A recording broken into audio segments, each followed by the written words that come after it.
Hi, welcome to Sherin's Kitchen. இன்னைக்கு நம்ம கிச்சன்ல ஒரு வெரைட்டி ரைஸ்க்கு தேவையான ஒரு பவுடர் ரெசிபி தான் பண்ண போறோம். என்னன்னு பாத்தீங்கன்னா புளிசாத பவுடர். நிறைய பேர் வந்து நம்ம கடைகள்ல எல்லாம் பாத்தீங்கன்னா இன்ஸ்டன்ட்டா புளிசாத பவுடர் வாங்கி கிளறி சாப்பிடுவோம். இன்னைக்கு நம்ம பண்ணி வச்சுக்கிற போறது வீட்லயே ஹோம்மேடா ஒரு புளிசாத பவுடர் பண்ணி வைக்க போறோம். அதுக்கு என்னென்ன அளவு போட்டு நம்ம அரைச்சு வச்சுக்கிட்டா கரெக்ட்டா இருக்கும் அப்படினு சொல்லி பார்த்துட்டு அந்த பவுடரை வச்சு புளிசாதமும் தாளிக்க போறோம். புளிசாத பவுடர் அரைச்சிட்டு எந்த அளவுல போட்டு நம்ம சாதம் தாளிச்சா சரியா இருக்கும் அப்படிங்கறத பார்க்கலாம். முதல்ல புளிசாதத்துக்கு பவுடர் அரைச்சிக்கலாம். pan வச்சு வறுத்து எடுத்துக்கலாம். 4 ஸ்பூன் அளவுக்கு மல்லி சேர்த்துக்கிறேன். இந்த ஸ்பூன்ல 4 ஸ்பூன் மல்லி, அதே ஸ்பூன்ல 1 ஸ்பூன் கடுகு, 1 ஸ்பூன் கருப்பு எள்ளு. நான் வந்து கருப்பு எள்ளு சேர்த்துக்கிறேன். நீங்க இதுக்கு பதில் வெள்ளை எள்ளு கூட சேர்த்துக்கலாம். மிளகு 1.5 ஸ்பூன், அடுத்து வெந்தயம் 1/4 ஸ்பூன், வரமிளகாய் 4, கடலைப்பருப்பு 1.5 ஸ்பூன். இப்போ இதை வறுத்து எடுத்துக்கலாம். இந்த எள்ளும் இந்த கடுகும் பார்த்திங்கன்னா நல்லா பொரிஞ்சு வரும். அதே சமயம் கடலைப்பருப்பும் பார்த்திங்கன்னா நல்லா வறுந்துடும். எல்லாம் வறுக்கிறப்போ கரெக்டாக வந்துடும். அதனால் எல்லாத்தையும் ஒட்டுக்கு போட்டே நம்ம வறுத்துக்கலாம். நல்லா அடுப்பை சிம்மில் வச்சுட்டு பொறுமையாக வருங்க. அப்போ தான் கருகி போகாமல் வறுக்கும். பாருங்கள், பருப்பு அப்புறமா பருப்பு வெந்தயம் எல்லாமே நல்லா பொன்னிறம் ஆயிடுச்சு. அதே போல் பார்த்திங்கன்னா எள்ளும் கடுகும் பார்த்திங்கன்னா நல்லா படப்படன்னு வெடிச்சு நல்லா வறுத்தாச்சு பொன்னிறத்துக்கு. இப்போ இதை ஒரு பிளேட்டுக்கு மாற்றிக்கலாம். வறுத்தாச்சு. இதை ஆற வச்சுட்டு நல்லா ஆற வச்சுட்டு பவுட்ரு பண்ணி எடுத்துக்கலாம்.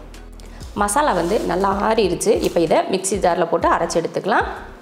நல்லா மிக்ஸி ஜார் வந்து ஈரம் இல்லாமல் இருக்கணும். ஈரம் இல்லாமல் பார்த்துக்கோங்க. அப்போ தான் வந்து நம்ம ஸ்டோர் பண்ணி வைக்க போகிறோம் இல்லையா, அதனால் கெட்டு போகாமல் இருக்கும். அதனால் ஈரமே இருக்கக்கூடாது. அந்த மாதிரி மிக்ஸி ஜாரை நீட்டாக கழுவி காய வச்சு எடுத்துக்கோங்க. இப்போ இதை பவுட்ரு பண்ணிடலாம். பவுட்ரு வந்து அரைச்சாச்சு. இதை ஒரு பிளேட்டில் மாற்றிடலாம். அப்போ தான் வந்து ஆற வச்சுட்டு நமக்கு ஸ்டோர் பண்ணுறதுக்கு கரெக்டாக இருக்கும். சூடாக அப்படியே இப்போ நம்ம மிக்ஸியில் அரைச்சதுனால என்ன ஆகும்னா நல்லா சூடாக இருக்கும் இந்த பவுடர். அதனால் நல்லா ஆற வச்சுட்டு அதுக்கப்புறமா தான் நம்ம ஸ்டோர் பண்ணணும். நம்ம இன்றைக்கி பண்ணியிருக்க இந்த புளியோதரை பவுடர் வந்து ஒரு 5 டைம் கூட நம்ம சாதம் தாளிக்கலாம். 4 பேர்லேருந்து 5 பேர் சாப்பிடக்கூடிய ஃபேமிலிக்கு ஒரு 4 தடவை தாளிக்கலாம். இதே சின்ன ஃபேமிலி இல்லை டிஃபன் பாக்ஸ் இல்லைன்னா லஞ்சுக்கெல்லாம் கொடுத்து அனுப்புறதுக்கு நீங்கள் வந்து சாதம் தாளிக்கிறீங்க அப்படின்னா இது 1 மாதத்துக்கு கூட நீங்கள் வச்சுக்கலாம். ஏன்னா புளி சாதம் வந்து நம்ம அடிக்கடி பொழுதுன்னு டெய்லியுமே செய்ய மாட்டோம்ல, வாரத்தில் ஒரு நாள் எப்பயும் தான் செய்வோம். அதனால் இந்த மாதிரி அவசரத்துக்கு இந்த மாதிரி பவுட்ரு பண்ணி வச்சிட்டிங்கன்னா நீங்கள் வந்து அப்பப்போ எடுத்து 1 ஸ்பூனோ 1/2 ஸ்பூனோ போட்டு நீங்கள் சாதம் தாளித்து கொடுத்து விடுறதுக்கு ஈஸியாக இருக்கும். இப்போ இது நல்லா வந்து ஆறி வரட்டும். அது உங்களையும் நம்ம இந்த பொடியில் எப்படி சாதம் பண்ணுறது அப்படிங்கிறத பார்க்கலாம். இதுக்கு நான் முன்னாடியே சாதம் வந்து வேக வச்சு எடுத்து வச்சுருக்கேன். பாருங்கள், சாதம் வந்து உதிரி உதிரியாக வேக வச்சு எடுத்திருக்கேன். நம்ம வந்து எப்பயுமே வெரைட்டி ரைஸ்க்கு வந்து சாதம் வந்து அப்படியே உதிரி உதிரியாக இருக்கணும். அப்போ தான் நம்ம தாளித்து எடுக்கிறப்போ அருமையாக இருக்கும், ஒன்று ஒட்டாமல் இருக்கும். அதனால் உதிரி உதிரியாக வேக வச்சு எடுத்துக்கோங்க. நான் வந்து ஒரு 4லேருந்து 5 பேர் சாப்பிடக்கூடிய அளவுக்கு ரைஸ் வேக வச்சு எடுத்திருக்கேன். இப்போ இதுக்கு தகுந்த மாதிரி தான் நம்ம இந்த பவுட்ரு வச்சு எப்படி சாதம் தாளிக்க போகிறோம் அப்படிங்கிறத பார்க்கலாம். ஸ்டவ் ஆன் பண்ணி கடாய் வச்சுருக்கேன். இதில் நல்லெண்ணெய் சேர்த்துக்கலாம். புளியோதரைக்கு வந்து நல்லெண்ணெய் ஊற்றி தாளித்தா நல்லாயிருக்கும் இல்லையா, அதனால தான். எண்ணெய் நல்லா காஞ்சதுமே கடுகுளுந்து, 1 ஸ்பூன் கடலைப்பருப்பு, 1/2 ஸ்பூன் வேர்க்கடலை. கடுகு பொரிஞ்சு இந்த கடலைப்பருப்புலாம் கலர் மாறதுக்கு வந்து டைம் வந்து கரெக்டாக இருக்கும். அதனால எல்லாம் ஒன்றாவே சேர்த்துட்டேன். இப்போ இதெல்லாம் பொன்னிறமாக வரட்டும். வேர்க்கடலை கடலைப்பருப்பு எல்லாம் நல்லா பொன்னிறமாக வந்து கடுகும் நல்லா பொரிஞ்சிருச்சு. இதில் 2 வரமிளகாய், கொஞ்சம் கருவேப்பிலை, அடுத்து மஞ்சள் தூள், பெருங்காயத்தூள் கண்டிப்பாக சேர்த்துக்கோங்க. அதுதான் ரொம்ப நல்ல மணமாக இருக்கும். அதனால் பெருங்காயத்தூள் மறக்காமல் சேர்த்துக்கோங்க. சேர்த்ததுக்கப்புறமா நம்ம பவுட்ரு ரெடி பண்ணி வச்சுருக்கோம் இல்லையா, அந்த பவுடரை 2 ஸ்பூன் அளவுக்கு இதில் சேர்த்துடலாம். 1 2 இதில் 2 ஸ்பூன் அளவுக்கு சேர்த்துருக்கேன். சேர்த்துட்டு அதையும் கலந்து விட்டுருவோம். நல்லா கலந்தாச்சு. அவ்வளோதான். இந்த மசால் போட்டு நல்லா கலந்ததுக்கப்புறமா எலுமிச்சை அளவுக்கு புளி எடுத்து கரைச்சிருக்கேன். அதையும் சேர்த்துடலாம்.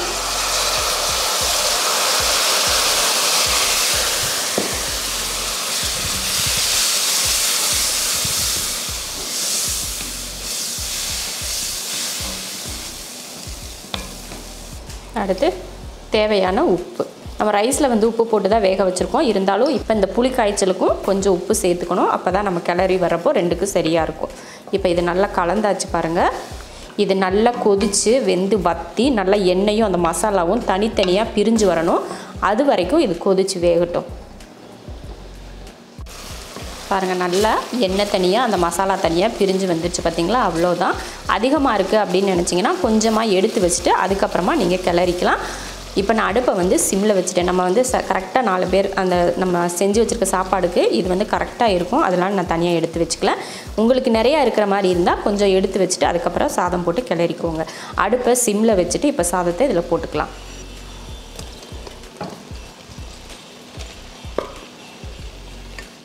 இது போல் சாதம் போட்டதுக்கப்புறமா அடுப்பை வந்து சிம்மில் வச்சுட்டு அதுக்கப்புறமா நம்ம கிளறி விடணும்.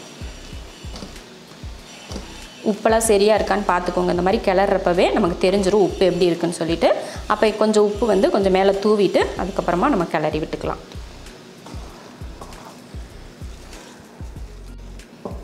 அவ்வளவுதான், அருமையான புளி சாதம் ரெடி ஆயிருச்சு. இதே மெத்தடில் நீங்கள் பவுட்ரு செஞ்சு 1 மாதம் வரைக்குமே நீங்கள் ஸ்டோர் பண்ணி வச்சுட்டு அப்பப்போ கொஞ்சம் கொஞ்சம் பவுடர் எடுத்து நீங்கள் வந்து ரைஸ் பண்ணிக்கலாம். ஏன் நாங்கள் அப்போயே உடனே நாங்கள் பவுட்ரு பண்ணி நாங்கள் வந்து சாதம் பண்ணிப்போம் அப்படின்னு சொல்லிட்டு நீங்கள் யோசிப்பீங்க. டக்குன்னு நம்ம ஒரு சாதம் செய்யணும் அப்படின்னா மசாலா வறுத்துட்டு இருக்க மாட்டோம், பவுட்ரு பண்ணிகிட்டு இருக்க மாட்டோம் இல்லையா? வேறு ஏதாவது ஈஸியான மெத்தட் இருக்கா அப்படின்னு தான் நம்ம தேடுவோம். அதனால் இந்த மாதிரி நீங்கள் ஈஸியான பவுட்ரு பண்ணி எடுத்து வச்சுட்டு இந்த மாதிரி புளியை கரைச்சி தாளித்து விட்டு இந்த பவுடரை போட்டிங்கன்னா புளி சாதம் ஒரு 5 நிமிஷமோ 10 நிமிஷத்தில் நீங்கள் ரெடி பண்ணிக்கலாம். இதே போல் புளி சாதத்துக்கு பவுட்ரு பண்ணி வச்சுட்டு நீங்கள் சாதமும் செஞ்சு பார்த்துட்டு எப்படி இருக்குன்னு சொல்லிட்டு கமெண்ட்டில் சொல்லுங்கள்.